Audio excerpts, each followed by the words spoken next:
ka ce ba ni da tarbiyya, ko in ce kun ce ba ni da tarbiyya. Hijabu ma islamiyan arowa ne, yanzu da na tashi har da riga sai da na je na aro saboda in fito social media a ganna a duniya ko.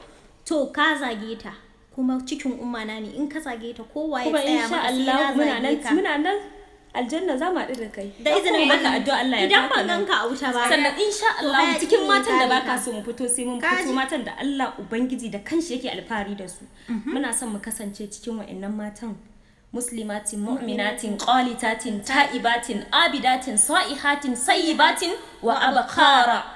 In kaji gare ka, in baka ji ba gare ka. Ai idan kana so ka shiga musulmin arziki ba za ka yi TikTok ba.